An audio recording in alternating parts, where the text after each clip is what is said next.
Hi guys, how's it going? It's Chris Graham here for We Love Betting, and it's Monday, so it's time for a wee weekend roundup. We'll look at how the betting's changed, any stats that have emanate from the weekend that can give us pointers to next weekend and beyond as we continue our pursuit of profit.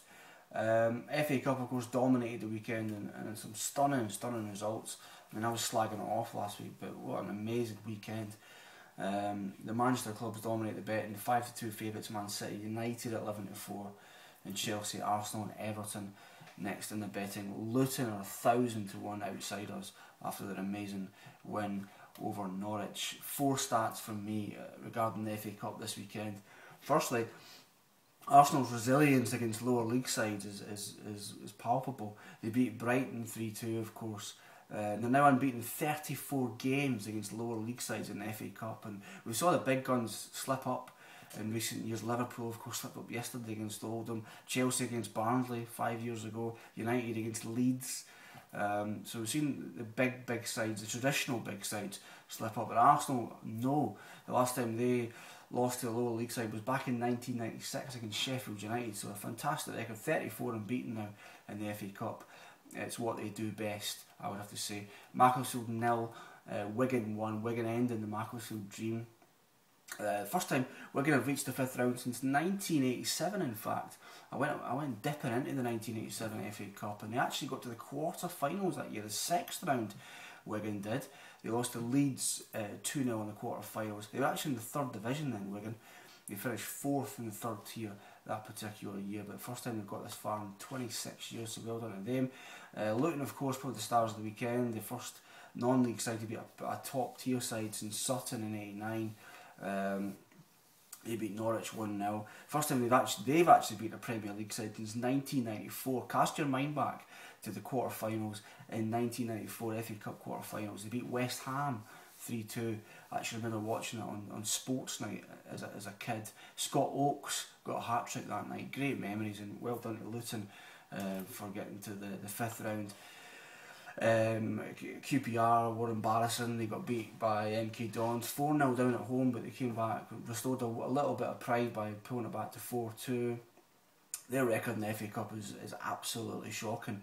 They've not won an FA Cup game without the need for a replay since 1997. That's appalling. Championship, Watford, the stars there, they cruise past Notts Forest 3-0, as tipped up by Mark, of course, before the weekend. Watford now 16-1 from 20-1 to win the championship. A couple of stats from me. Sheffield Wednesday beat Charlton 2-1. That's both teams have scored in the last 6 Charlton games, and so keep an eye on that. They've got Palace away next week, so the BTS, both teams to score. Usually get that 4-5, 8-11, even money sometimes for both teams to score in these kind of games. It's happened 6 in a row in Charlton games, so bear that in mind. Blackpool beat Wolves 2-1. Blackpool went into this game with the best record in the last 15 minutes in terms of scoring goals. Wolves went into this game with the worst record at the Championship in terms of scoring in the last 15 minutes. So what happened? Well, of course, Blackpool scored the winning goal in the last 15 minutes. Blackpool's 18th goal in the last 15 minutes this season. Wolves have just scored 4 in that period. So the stats were well and truly proved right there. Wolves 1, Blackpool 2. League 1, Bournemouth were cut from 8-1 to 6-1 after beating Crewe 3-1, getting over that wee dodgy spell for a few days, and they're back in good winning form. They beat Crewe 3-1. Portsmouth's appalling record continued. They lost to Hartlepool 3-1. No one in 13 now for Guy Whittingham's side. Guy Whittingham has yet to pick up a win as manager. The last time they won a game was the 20th of October against Shrewsbury with Michael Appleton. Remember him? He was in charge. Preston 2, Coventry 2, 2 long-standing stats continued there. Preston no home win in 10 at the moment, not winning home at all. But they have an excellent record against Coventry, unbeaten in 9 now against the Sky Blues. Last time Coventry beat them was September the 1st, 2007. That was the same day Liverpool beat Derby 6-0 in the Premier League. Remember that? Fernando Torres scored twice that day. Happier days for the Spaniard, you'd have to say, back in 2007.